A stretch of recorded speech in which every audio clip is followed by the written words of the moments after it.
Salam dalam kasih Kristus. Saudaraku, sesungguhnya hidup kita ini tidak selalu baik-baik saja. Bahkan banyak masalah yang kita hadapi yang mengancam eksistensi kita sebagai orang percaya. Tidak jarang orang menjadi takut dan khawatir. Semua itu menuntut kita untuk waspada agar tidak terjebak dan terbawa arus kehidupan yang bisa menyesatkan dan menjerumuskan.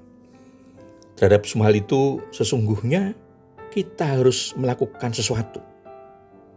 Begitu beratkah masalah-masalah yang kita hadapi, sehingga kita tidak mampu mengatasinya? Apa yang seharusnya kita lakukan agar tidak tersesat dan terjerumus dari permasalahan dalam kehidupan kita? Saudaraku, mari kita temukan bersama jawabannya melalui renungan ajaran hidup. Sebelumnya mari kita mohon berkat Tuhan dengan berdoa. Bapa di surga, segala puji dan syukur kami naikkan kepadamu atas segala pemeliharaan dan berkat-Mu dalam kehidupan kami sampai saat ini. Kami akan bersama-sama mendengar dan merenungkan firman-Mu.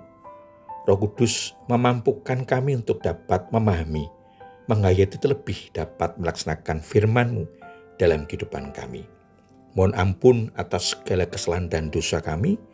Di dalam Tuhan Yesus Kristus doa ini kami alaskan. Amin.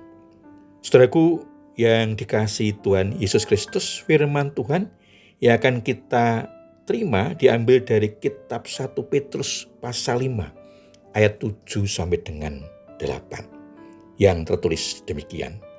Serahkanlah segala kekhawatiranmu kepadanya, sebab ia yang memelihara kamu.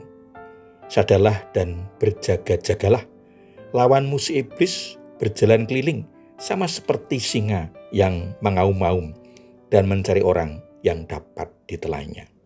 Demikian firman Tuhan. Bagian firman Tuhan ini diberi tema waspadalah, jangan takut. Kata waspada lebih dimaknai sebagai peringatan agar hati-hati, tidak lengah akan munculnya ancaman yang membahayakan.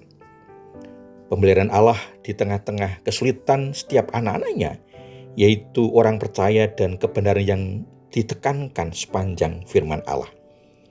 Semua ketakutan, kekhawatiran, dan keprihatinan harus diserahkan sepenuhnya kepada Allah. Ketika umat manusia jatuh dalam dosa, iblis menguasai seluruh dunia, meronda di bumi dan menjadi pemimpin dari pasukan roh-roh jahat yang dipakainya untuk memperbudak dan menawan mereka yang hidup di luar Kristus. Hanya orang percaya yang telah dibebaskan dari kuasa iblis. Tetapi seperti singa yang mengaum-aum, dia tetap menjadi ancaman bagi orang percaya dan berusaha untuk membinasakan, khususnya melalui penderitaan. Iblis akan secara rohani membinasakan seseorang yang meninggalkan pelindungan Allah. Oleh iman kita di dalam Kristus, kita mengalami peperangan rohani dalam pimpinan Roh Kudus dan doa-doa kita kepada Allah untuk melawan iblis dan berdiri teguh dalam iman. Injil Matius pasal 6 ayat 13 menegaskan peran doa melawan iblis dalam doa Bapa kami. Dan janganlah membawa kami ke dalam pencobaan, tetapi lepaskanlah kami dari yang jahat. Saudaraku, semua orang percaya merupakan sasaran khusus dari iblis dengan maksud jahatnya. Oleh karena itu, jangan pernah lupa untuk berdoa agar dibebaskan dari kuasa dan rencana jahat iblis. Saudaraku, sesungguhnya roh yang ada dalam diri kita, dalam diri setiap orang percaya, lebih besar daripada roh yang ada di dalam dunia. Kitab 1 Yohanes pasal 4 ayat 4 menegaskan, kamu berasal dari Allah, anak-anakku, dan kamu telah mengalahkan nabi-nabi palsu itu, sebab roh yang ada di dalam kamu lebih besar daripada roh yang ada di dalam dunia. Saudara, Alkitab menekankan bahwa Roh Kudus diam di dalam diri orang percaya. Dengan Roh Kudus, orang percaya dapat mengatasi kejahatan dalam dunia, termasuk dosa, iblis, godaan, pencobaan, kesusahan, penganiayaan, dan ajaran palsu. Puji Tuhan. Saudaraku, dengan segala kewaspadaan tentu karena iman kepada Tuhan Yesus Kristus, sehingga kita tidak takut dan khawatir, bisa mengatasi, melawan, dan mengalahkan iblis melalui berbagai cara, karena Allah menyertai, melindungi, dan memimpin kita melalui penyertaan dan pimpinan Roh Kudus. Saudaraku, bagi kita sekarang, apa yang harus kita lakukan agar tetap waspada, tidak takut dan khawatir dalam melihat aksi iblis dengan segala macam penampakannya dalam hidup kita, sehingga terlepas dari jerat iblis bahkan mengalahkannya? Yang pertama, berjaga dalam iman. Artinya iman tetap dalam keadaan terjaga, tidak lengah.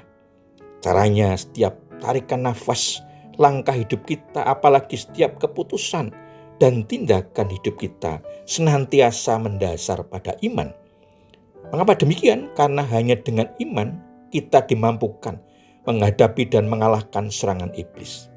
Di samping itu, kehidupan iman terus terpelihara melalui relasi pribadi dengan Tuhan Yesus Kristus yang semakin menguatkan dan mengokohkan iman kita berakar dan mendasar pada Kristus. Yang kedua, waspadalah terhadap kehidupan yang merupakan medan pertempuran melawan iblis dengan segala serangan, jebakan, dan intrik-intrik jahatnya. Hati-hatilah terhadap setiap peristiwa dalam kehidupan, bahkan setiap langkah kehidupan kita tidak akan terlepas dari perhatian iblis, karena iblis akan mencari peluang, momentum. Dia bisa masuk mempengaruhi pikiran, perasaan kita agar kita terprovokasi menjadi takut dan khawatir, sehingga melemahkan daya tahan iman kita. Padahal sesungguhnya tidak terjadi apa-apa. Iblis setiap saat menjadi ancaman orang percaya yang menginginkan agar orang percaya kendor imannya, meragukan kasih setia Tuhan, sehingga menjauhkan dari persekutuan dan pelindungan Tuhan. Pergumulan hidup, penderitaan selalu akan dimanfaatkan untuk menyerang orang percaya, dan harus dilawan dengan iman yang teguh untuk mengalahkan tipu muslihat iblis. Oleh karena itu, serangan demi serangan dapat dihancurkan dan dimusnahkan, sehingga damai sejahtera yang kita rasakan dan menguasai hati dan pikiran kita. Tuhan Yesus memberkati. Amin. Mari kita menaikkan syukur kepada Tuhan di dalam doa. Bapa di surga, kami mengucap syukur atas firman-Mu yang menjawab pergumulan kami. Sungguh kami yakin Roh Kudus akan menolong dan memampukan kami untuk mengatasi dan menghancurkan gangguan dan serangan iblis yang tidak mengenal waktu, tempat, bahkan tidak mengenal lelah. Bapa di surga, pemberian perlindungan, pertolongan, dan kuasa-Mu, kami yakin senantiasa menyertai kami. Mohon ampun atas segala kesalahan dan dosa kami. Hanya dalam nama Tuhan Yesus Kristus doa ini kami alaskan. Amin. Saudaraku yang dikasihi Tuhan Yesus Kristus, demikian renungan ajaran hidup. Sampai bertemu kembali dalam renungan selanjutnya.